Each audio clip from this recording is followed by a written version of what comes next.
establishment has a lot of, they will stop at nothing to complete their toolkit of control. Right? So one of the things that has been missing from the toolkit of total control has been quarantines and curfews, right? So now, welcome to the new world in America, where to get on a bus, to go through a subway station, if you think that the procedures at the TSA are onerous, right? Guess this is coming to a bus depot near you. It's a more invasive way, and the ruling class needs this because, let me say, if the ruling class ever saw wide-scale civil unrest, you'd see an Ebola outbreak in America right away. Okay, so this is, what you see is that Ebola is... another tool in the toolbox of the ruling class control. Yeah, to keep down absolutely, repression. positively, 100%. This is a tool. Right. Ebola doesn't just magically start spreading. And then we have this doctors that come back here. The white people, of course, live. You know, the two whites who got it survive. All the black people that get it die. Right? It's very possible that these one of these NGOs over there is going around with a veil of Ebola or spreading it from a small plane onto villages. The point is to get hundreds of thousands of people infected with it and create the next phase of control. Now, one of the things I'd like to show to back up my my claims here. Here's a document from the Rockefeller Foundation. Rockefeller Foundation, right there. You can zoom in on that, where my finger is. It's called Scenarios for the Future International Development, the Rockefeller Foundation. All right? Okay, let's take a look at what they're saying here. This is something like a 50, 60-page document. I'd like you to go to page 18, if you can look at this up on the internet, but I'll read it off to you. It's called lockstep, lockstep. And this is a phrase that I used right after 2001 when I saw the entire system of the United States, including the population, were in lockstep. So the Congress went along, and yes, it was Osama bin Laden, and the people waved their flag and said, I hate, hate, hate, hate, and everything was in lockstep. Well, in 2010, they published this, Rockefeller Foundation, and here's what they're saying. They're saying that they call it a scenario. These are scenario narratives, and they speak about it in the past tense. So they put out this scenario, lockstep. A world of tighter, top-down government control and more authoritarian leadership with limited innovation and growing citizen pushback. Okay, I'll read a little bit of it. In 2012, the pandemic that the world had been anticipating for years, nobody was anticipating a pandemic, finally hit. Unlike 2009's H1N1, this new influenza strain originating from wild geese, they use some scenario, but this is Ebola they're talking about. Even the most pandemic-prepared nations were quickly overwhelmed when the virus streaked around the world, infecting nearly 20% of the global population and killing 8 million in just 7 months, the majority of them healthy young adults. The pandemic also had a deadly effect on economies. You can see the agenda. Just naked, raw, naked control agenda written down, and it's anybody's guess how this becomes effectuated in real life. So whether this is written specifically as marching orders or whether people take it upon themselves in the intelligence networks to say, okay, well, this has been produced, so this is the plan here. But these narratives have to be written in advance because the intelligence agencies don't know how to do these narratives. They need help. So these think tanks, they come up with these like Rand Corporation, Rockefeller Foundation. These are think tanks of death. The think tanks, they're not there to find great ways to help people. Right? Okay, the pandemic also had a deadly effect on economics. International mobility of both people and goods screeched to a halt, which is what they want. They want a completely isolated world, right? Debilitating industries like tourism and breaking global supply chains. Well, of course they want tourism stopped because they're not in the tourism business, and they want you at home in your house in front of the TV. Then they got you. because once you watch the TV, they own your soul. Even locally, Wait a second, we're on television. I mean commercial television, let's say. National. Even locally, normally bustling shops and offices sat empty for months. Okay, so I love how they talk about it in the past tense in 2010. The pandemic blanketed the planet, though disproportionate numbers in Africa died. Southeast Asia and Central America, where the virus spread like wildfire. It sounds like the opening monologue of a disaster movie, right? Exactly. Now listen, here's the good stuff now. But even in developed countries, containment was a challenge. Now here's this one. I love this one. The United States' initial policy of strongly discouraging, in quotation marks, strongly discouraging citizens from flying proved deadly in its leniency. So they're saying, that... No, keep going. Okay, Read it. Just proved read it. deadly in its leniency. So they should have been tougher, right? Accelerating the spread of the virus, not just within the United States, but across borders. However, a few countries did fare better. China in particular. The Chinese government's quick imposition and enforcement of mandatory quarantine for all citizens, as well as its instant and near hermetic sealing off of all borders, saved millions of lives, stopping the spread of virus far earlier than in other countries. So the message is here is we have to look towards the Chinese, the oppressive totalitarian.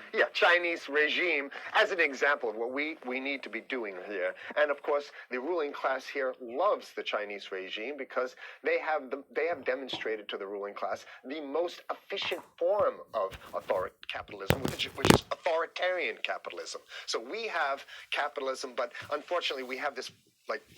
I get it. We have this veil of democracy. This is very interesting. This is continue on. Okay. China's government was not the only one that took extreme measures to protect its citizens from risk and exposure. During the pandemic, national leaders around the world flexed their muscles, flexed their authority, and imposed airtight rules and restrictions. You can see the agenda. Okay, no, go. Okay. From the mandatory wearing of face masks to body temperature checks at the entries to communal spaces like that's what's happening right now. Yeah, but soon it's going to be like body. It'll be at the subway. Yeah, is that what you're saying? We'll be going through this in the subway, to get on the buses and the subway, absolutely, things like that. And what this means though is don't think about having a cigarette, a joint on you, or basically you can't. This is a dragnet for everything. So if in order for you... in other words, just like with stop and frisk, this is ultimate stop and frisk. This is the ultimate cavity stop and frisk, cavity search kind of thing. All right, so during the pandemic, national leaders around the world flex their authority. Now, there's some good stuff. Listen to this. And even supermarkets, they want body checks at supermarkets, okay? So basically what they're saying is they're building a system where every move you make, you got to go through them. You can't get food. Well, how about if you go to the farmer's market? Here's the good stuff now. I mean, it just keeps getting better. Even after the pandemic faded, this more authoritarian control and oversight of citizens and their activities stuck and even intensified. That's the whole point. So they're going to get rid of... Didn't that happen already with 9/11? Of course. 9/11 was how many, 14 years ago, and we still have all these draconian So rules. they're going to put the body cavity USA, searches Patriot, and all That's that right. stuff. So in order to get to a supermarket, you got to have a body cavity search. And then when there's no more Ebola, well, you know what? We kind of like this way because we have a complete infrastructure of a control grid. In order to protect themselves from the spread of increasingly global problems, from pandemics and national terrorism to environmental crisis and rising poverty, leaders around the world took a firmer grip on power. Well, what the hell would rising poverty have anything to do with imposing strict citizen controls with face masks? So they're very sloppy stuff here. At first, the notion of a more controlled world gained wide acceptance and approval. I'm sorry, Nobody likes this stuff. Can- They're just continue on. saying it. Continue on. No, I Let's have hear to. what- I have Yeah, to. I have to provide analysis. We only have 5 minutes left, so that's Oh my fine. God, okay. Citizens willingly gave up some of their sovereignty and their privacy to more paternalistic states in exchange for greater safety and stability. I mean, that's just a complete naked contradiction to the famous saying that if you think you're going to give up a little bit of security, I mean, if you're going to give up your freedom for security, you're going to get neither. That's the long-standing thing. And here what they're doing is they're not even ashamed or embarrassed to absolutely say the exact opposite. They're saying, yes, we all want to give up our privacy and sovereignty for more stability and security and stability. So you don't get that. When you give it up like that, you get the shaft. Can you show us the cover again of what you were just reading? One more time, and then I have this two is more what- documents. Right, Two this is more what we were documents. reading here, and just zoom in a little bit so folks can see it. He'll zoom in. Don't worry, you can relax. All right. And scenarios for the future of technology and international development. Okay. Now I have two more documents. Keep it zoomed. We have the National Security Memorandum of December 10th, 1974. This is Henry Hold it down. Kissinger's brainchild. The National Security Memorandum number 200. You can look that up on your internet. I'll summarize it. He says that there's too many people. We got to get rid of the population. So to answer your question, Oh, from earlier. yeah, he says he used the word depopulation, which is different. Depopulation means killing people that already exist, and it's to get the minerals because we need the minerals. And here's another one. The CDC has a patent on Ebola. They patented it. Yeah? Right.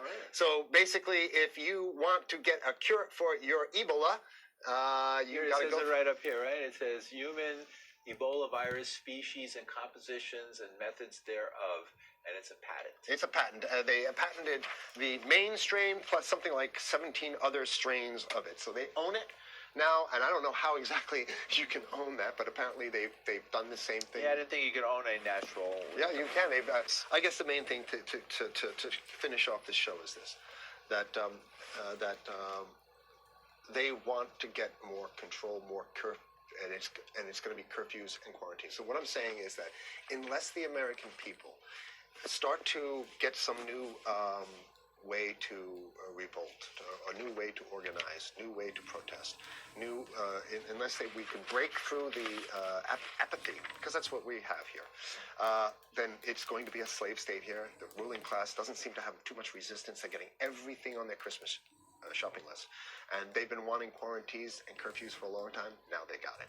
And if you want to live in a world where you're tricked into all this stuff because it's for your safety, right?